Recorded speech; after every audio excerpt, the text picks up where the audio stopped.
आप सल्लल्लाहु अलैहि वसल्लम ने इरशाद फरमाया कि अल्लाह ताला फरमाते हैं कुरान मजीद में कि बार बार रिश्तेदारों के साथ एहसान और अच्छे बर्ताव का हुक्म दिया गया है। इन लोगों के हक भी अदा करना हर मोमिन मर्द औरत का फर्ज है। खास तौर पर हमें कुछ बातों का अमल करना बहुत ज्यादा जरूरी है। यदि आपके रिश्तेदार गरीब हो और खाने कमाने की ताकत न रखते हो तो अपनी ताकत भर और अपनी गुंजाइश के अनुसार उनकी माल से मदद करते रहो। कभी कभी अपने रिश्तेदारों के यहाँ आते जाते भी रहो। उनकी खुशी और गम में हमेशा शरीक रहो। याद रखना चाहिए, अपने रिश्तेदारी से कभी ताल्लुक खत्म नहीं करना चाहिए, न उनको किसी तरह से काटना चाहिए। ये हमारे प्यारे आका ने फरमाया, अपनी रिश्तेदारियों से ताल्लुक खत्म करने वाला जन्नत में दाखिल नहीं होगा। लेकिन हमें यह भी ध्यान रखना चाहिए कि कोई रिश्तेदार अल्लाह ताला की नाफरमानी करता है तो वह इस्लाम से खारिज हो जाता है, क्योंकि अल्लाह ताला की नाफरमानी करना यानी कुफ्र करना कहलाता है। यदि रिश्तेदार की तरफ से कोई तकलीफ भी पहुंच जाए तो उस पर सब्र करना चाहिए और फिर उससे मेल जोल और ताल्लुक को बराबर रखना चाहिए। यह बहुत बड़े सवाब का काम है। जिंदगी में छोटी छोटी गलतियां हर किसी से होती रहती है, तो हमें दरगुजर करना चाहिए। हदीस शरीफ में है कि जो तुमसे अच्छे ताल्लुक रखे उनसे मिलो और जुलो, एक दूसरों को माफ करो। जो तुम्हारे साथ बदसलूकी करे तो तुम्हारा फर्ज बनता है कि उनके साथ नेक सलूक करो।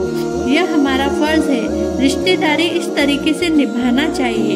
एक हदीस में यह भी है कि रिश्तेदार के साथ अच्छा सलूक करने से आदमी अपने घर वालों का प्रिय बन जाता है और उसकी मालदारी भी बढ़ जाती है, उसकी उम्र में भी बरकत होती है।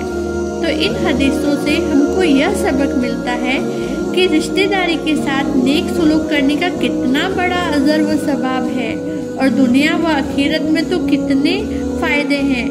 और रिश्तेदारों के साथ बुरे सलूक और उनके रिश्ता काटने का कितना सख्त गुनाह है और दोनों जहानों में इसका कितना खतरनाक नुकसान है। इसलिए हर मोमिन मर्द औरत को चाहिए कि अपने रिश्तेदारों के हकों को अदा करे, उनके साथ अच्छा बर्ताव करने का खास ध्यान रखे।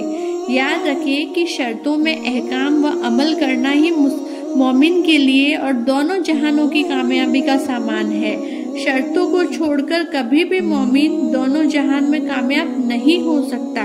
तो हमें हर चीज का ध्यान रखना चाहिए। अपनी बहन, बेटियों, फूफियों, खालाओं, मामू, चाचा और भतीजा, भांजा आदि सबसे ताल्लुक रहने देना चाहिए कि आज मैं तेरा रिश्तेदार नहीं, तू मेरा रिश्तेदार नहीं। यह सलाम करना, मिलना जुलना बंद कर देते हैं तो ये चीज गलत है, क्योंकि अल्लाह ताला ने फरमाया कि हदीसों में एक दूसरों के साथ अच्छे से व्यवहार करो, ऐसा फरमाया गया है। लोग गलत काम करने से तौबा करे और अपनी रिश्तेदारी में सुधार लाने की कोशिश करे। अगर कोई इंसान सचमुच में नाफरमान है और अल्लाह ताला की हर आयत का इनकार करता है तो ऐसे रिश्तेदार से दूरियां बना लेनी चाहिए, क्योंकि वह अल्लाह ताला की नाफरमानी करेगा तो जरूर मोमिन बंदे को तकलीफ भी पहुंचाएगा। अब अल्लाह ताला ने पड़ोसियों के हक के बारे में भी कहलवाया है। अल्लाह ताला ने कुरान मजीद में प्यारे रसूल सल्लल्लाहु अलैहि वसल्लम से यह इरशाद फरमाया है कि हदीसों में पड़ोसियों से भी कुछ हक मुकर्रर फरमाए हैं जिनको अदा करना हर मोमिन मर्द औरत के लिए बहुत अनिवार्य है। कुरान मजीद में फरमाया है, करीब और दूर के पड़ोसी के साथ नेक सुलूक और अच्छा बर्ताव करो। और हदीस शरीफ में आया है, प्यारे नबी आप सल्लल्लाहु अलैहि वसल्लम ने इरशाद फरमाया है, हजरत जिब्रील अलैहिस्सलाम मुझको हमेशा पड़ोसियों के हकों के बारे में हुक्म देते रहे, यहाँ तक कि मुझे यह ख्याल होने लगा कि शायद जल्द ही पड़ोसी को मैं कहीं अपना वारिस न ठहरा दूं। अपने पड़ोसियों के लिए बहुत सारी बातों का ध्यान रखना भी जरूरी है। अपने पड़ोसी के दुख सुख का हमेशा ध्यान रखना चाहिए, उसकी जरूरत के वक्त उसको मदद करते रहना चाहिए। अपने पड़ोसियों की देखभाल और उनकी भलाई में हमेशा लगे रहना चाहिए। कुछ हदिया या कुछ तोहफे देकर या कुछ लेन देन देकर भी आपस में रिश्ते को मजबूत बनाना चाहिए, ताकि पड़ोसी की खबरगिरी और मदद कर सके। इसलिए अल्लाह ताला ने पड़ोसी के हक में और रिश्तेदारों के हक में बहुत अच्छी बातें लिखी है। हम इन पर अमल करेंगे तो हमारी हर चीज अल्लाह ताला को बहुत खुशी हासिल करवाएगी।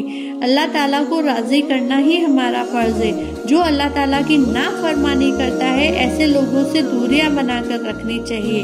अल्लाह ताला हमें नेक तौफीक अता फरमाए। आमीन।